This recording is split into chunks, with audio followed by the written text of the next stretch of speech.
Hi everybody, and welcome to my YouTube channel or my Facebook page. Welcome to Indigo Sky Holistic. My name is Davina, and I am an intuitive holistic therapist, Reiki healer, energy healer, psychic, and much more. I'm also a mum of 3 daughters, and a lot of what I teach as a holistic support, mentor and therapist and healer revolves around learning to navigate life as a consciously caring mum or dad, if you happen to be a dad. I happen to be a mum, so but a lot of what I teach comes from the root of being a mum, being a heart-centered mum, a conscious creating mum, a mum who's always wished for a depth of awareness of motherhood that transcends a lot of the mainstream ideas. And so a lot of what I teach in regards to holistic care, holistic health, revolves around nurturing oneself, ourselves as the mum or the dad, the caregiver, because a lot of this can be transferred also if you have a high care role in another area of your life, as a partner, as a wife or a husband, or as a son or daughter to a parent. A lot of this can be like switched around to whatever the high caring role is that you're in. I have done a lot of the other caring stuff. I worked in care as a healthcare assistant for many years. I worked in various aspects of healthcare over those years as well. I also watched my mum caring for my high needs sister, and watched her care for my grandparents, and watched various other members of my family caring for high need care within family circles. So I've got lots of lived experience as well as my own experience as a mum of 3 for 16 years nearly. I also home educate, so when I talk about being a full-time mum, my girls are in the house all the time, or I'm with them a lot of the time. I'm navigating, now they're teenagers, I'm navigating them getting from A to B safely and them feeling confident and comfortable in their teenage years. My youngest is still only 9, so that's still quite intensive because she's still dependent in ways that the teenagers are not so much. I also run Indigo Sky Holistic. I also am a wife. I have a partner, which sometimes is very fortunate because obviously there's mums or dads who don't have that partner role to help them with navigating raising their young people, and I do consider that fortunate that I do have a also hands-on dad, hands-on partner as the dad, who is also, as he's self-employed, there for a lot of the caregiving roles while I'm here, or vice versa. I can be home while he's out doing his adventures. So, but I'm talking a lot at the moment about the rest surrender trust process, the process that I have been launching for a couple of months now. It starts on the equinox. It fully goes into action on the equinox, and there's a lot of information that I feel is so important for those of us who are in high care roles, and those of us with dependents, those of us who feel like we have maybe given of ourselves too much in life over the years in the past, that there is gold in this process that will bring you so much life-changing nourishment that everybody should be doing it. Like, seriously, this is everything that I have learned and explored for the last 6 or 7 years, rolled into and condensed into a beautiful little package of nurturing care self-awareness, getting to really know yourself so deeply that you can listen to those inner voices so much more with certainty that they're guiding you and leading you, and beginning to develop a self-trust that expands from the here and now and the physical into a little bit of energy, a little bit of spirituality, a little bit of something bigger than the physical being that we are here and now in this life. And I want to talk a little bit about when I'm discussing things like, I don't know, getting up early in the morning and spending a lot of time with myself at that time of the day. And one of the things that I talk about in the rest masterclass, which I created last week, which is all ready to go live on the equinox in the Rest Surrender Trust portal on my website, I discussed this thing called the rest test, which was carried out a few years ago with 18,000 people from around the world, just talking about what they feel is restful. And one of the things is doing nothing, like actually doing nothing. And if you join up and you see in the rest masterclass, I discuss a lot of these things that people find restful. But this one was quite interesting because in this one, the author of the book that I was reading about the rest test in discusses how some of us are quite nocturnal in nature. So I worked night shifts for years because I considered myself a proper owl. I very much can sleep anywhere, anytime, even now. Literally can switch off and go to sleep. Literally, I've worried about my health in the past around that. But I know it's actually my human design energy type as a manifester means that I can conserve my energy so that I can create energy so that I can be exactly what I need to be in any moment. But I digress a lot, but I digress there. That fundamentally, this idea that we are either owls or larks, and we can get a bit caught up in what that means. And I did for years and years. I literally was like, I am not a morning person. I don't do mornings. I don't do early in the day. I don't do getting up. I don't do waking up. No. And then I worked night shifts and I realised it wasn't so much the morning that was an issue. It was the getting up and getting out of bed that was an issue. And I know that there's research science now that says that certain people are more alert and aware and better focused at either end of the day. And that's cool.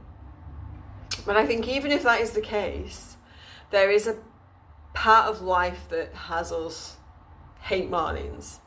Well, we could go into the root of the word morning if we want to, but that's another time. Because I do think there's a lot of energy put into words that we use in our everyday life that is actually there to bring our energy, our spiritual energy, down a peg or two, down a bit, so we hate it, so that we don't like mornings. We don't like mornings because what else is associated with morning if you just add a letter into that word? Yes. So there's this element of us that begins to hate the early part of the day, the start of the day, the waking up, the getting up. And if you are more inclined to be more active and alert later on in the day, that resentment for the early starts of the day that society has pushed upon us right from the start builds and gradually grows in us, so that we don't like getting up, we don't like the start of the day, we don't like it when it's dark, we don't like how that feels, and we literally perpetuate this energy within ourselves of hating getting up, hating the start of the day, resenting anything that wakes us up that isn't like just like naturally going, oh, on the days where I can just get up and get on with the day. You know, we hate the alarm clock, we hate it when the baby wakes up, we hate it when the kids get out of bed and start jumping on the bed and putting the TV on loud or playing music loud or whatever. We begin to hate that sort of thing. Husbands opening curtains apparently is a thing. Not in my house, because It'd be me opening the curtains. We don't close curtains in my house. So yeah, these energies that we give to all of these parts of the day, we create this then so that when there's stages of our life where we might wake up more. So one of the first things that comes to mind for me is pregnancy. I think there might have been times earlier on in my life where I had was inclined to wake up early. I know that there were times while I was living at home, while I was living with my mum and dad, where when the seasons change and the mornings start getting lighter, when the sun starts rising earlier, I'd wake up, the birds would wake me up. We lived in a house with a lovely garden and the birds would wake me up. My dad now lives where the seagulls wake you up at 3 a.m. I think there's a reason for that, but again, digress. Pregnancy is the first time I remember consistently waking up way too early, while it was still dark, hating it, really not enjoying it, and it became a pattern that I fed myself, that I fed on top of the other stories about waking up and early, it's too early, I don't like waking up, I don't like the start of the day, I can't function without my coffee. Obviously when I was pregnant there was a lot less coffee consumption going on, and I'd be like, oh, it was just all too much, and they're stories we then keep feeding ourselves about this part and this time of our life of waking up, getting up, having some time and some space to just come round and ease ourselves into the day nicely. So when I talk about all these times now where I'm awake in the early hours of the morning, these have been parts of my journey through the last 6 or 7 years where I've learned to navigate when my body wakes up, whatever it is that wakes me up, whether it's a stress, whether it's a worry or an anxiety, whether it's the daylight, whether it's a noise, whether it's a bloody cat jumping on the bed, scratching my bed, whether it was one of the girls coming in to wake me up, and my youngest was about 2 or 3 when I started developing these self-care practices, and when I started beginning to go inward and look at my own life and what I needed to process from it that helped me to understand where things were going wrong, or where I felt things were going wrong, where I was struggling, and where there were trials and tribulations going on at the time. So she was only 2 or 3 at the time, and there was a lot of learning came from that. But fundamentally, and one of the basic things we will learn right at the start of the rest element of the rest surrender trust process is beginning to lean into rest. And that really does require a step into changing our mindset.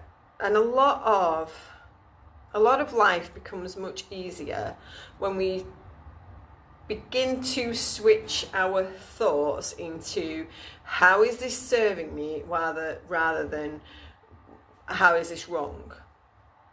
When we stop complaining about waking up early, the birds singing, the seagulls squawking, the cat scratching the bed, and we stop making those complaints and instead begin to look for the benefit. So for me, fundamentally, that time of the day became a time for me to be with myself. Now, I was very fortunate really that my littlest didn't wake up when I woke up, but initially she did. She did stir. She was in bed next to me. We might have actually been in her bed at the time. She was in bed next to me, if I moved and got up, she would wake up, and at 5 a.m, 6 a.m, even 7 a.m, I might have started this like at 7 originally. I couldn't move too far because she would wake up, and if she woke up, then my day started. Anyone who's a mum who's got little ones, if you're bed sharing, co-sleeping, whatever, you'll know that oftentimes our waking up wakes them up. It's part of the connection process, the energetic connection that mums have with their offspring. So initially I had to find practices that didn't require me to physically get out of bed and do something while she could carry on sleeping, but I could take care of my needs. And so I began with meditations, YouTube meditations initially. And then I would find ways to download things that I could then have on my phone, because my phone, we don't have the internet on overnight. So I would start with meditations, audio recordings of visualizations. And one trick, if you're not overly bothered about quality of things, if you want to have, I've done this often with videos that I would like to have to listen to as meditations or visualizations, is audio recording them on my phone. From my laptop, the quality's not great. There's other means sometimes to get things if you require them. I've also had like a lot of things that I've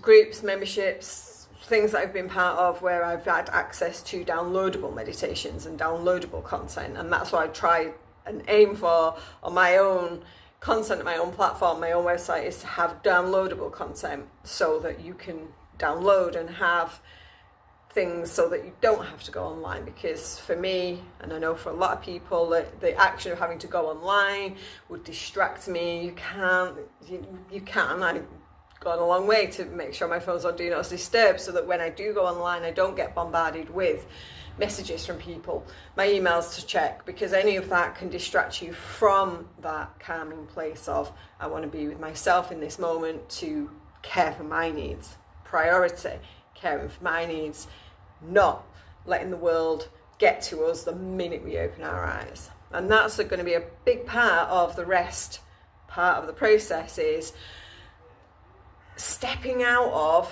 this society norm that we found ourselves in, where we are expected to be online all the time, we're expected to be available all the time. Even in a 9-to-5 job these days, people are expected to be available in their inbox 24/7, and that is not natural, that is not normal, and that is not conducive to a calm and nurtured life. And if you're a mum, you're on call 24/7 as it is anyway.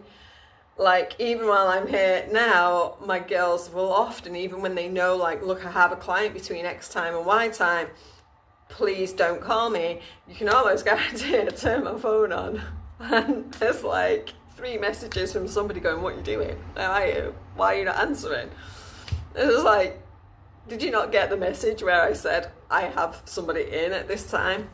So don't think that because I say this is how best to care for our needs, this is how we care for our own needs first, that there isn't still like things that my girls, who've grown up since they were about 6 and 8 years old, 2, 6 and 8, with my boundary setting, with my saying like, this is my time, or this is the time that I have for.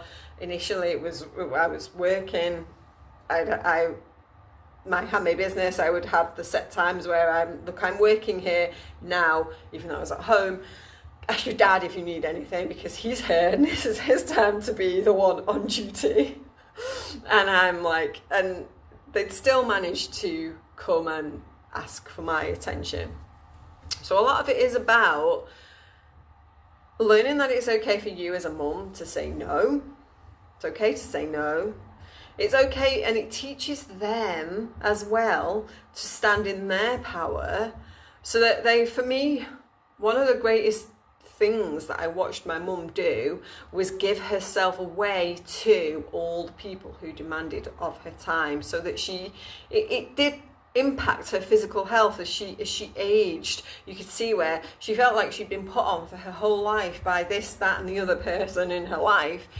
And for me, I think it helps the next generation, it helps our young people to see that actually our needs have to come first, even if we are in a high caring role, because it's essential. Self-care, self-love, self-compassion are all essential to the nurturing of those other things and the caring for of those other things that we have to do. So supporting you and guiding you through this process of rest is that it's the reason why it's the first thing, even though it was actually the last thing that I navigated on my own journey. Because if we don't get the rest element fine-tuned so that we can come into a state of rest in any given moment, everything else is so much harder. Like in the video, which I will link somewhere either down there or in a card, where I first talked about this, like I went through this process in reverse order. It was challenging. I was getting these constant messages from spirit, from source, from my guides to trust.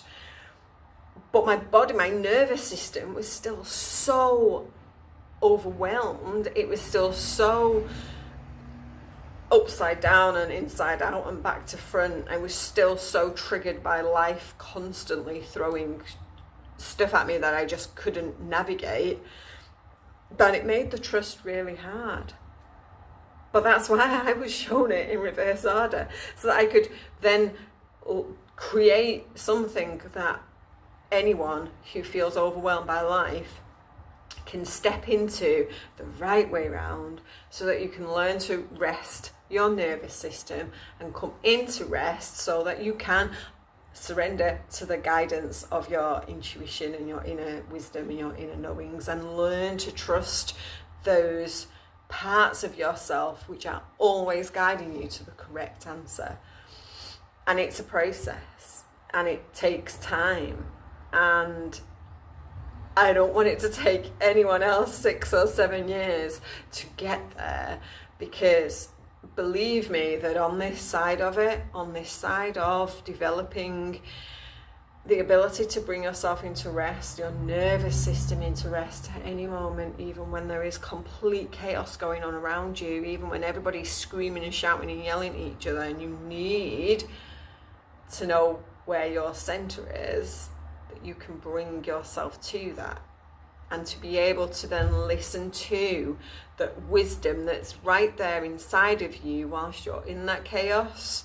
That is gold, and that is gold that anyone in a high care environment, a high care role, a mum, a dad, a caregiver, somebody in like healing circles. A lot of my clients are healers and therapists and doctors, and they are professionals who are always giving their time away to other people who are in need.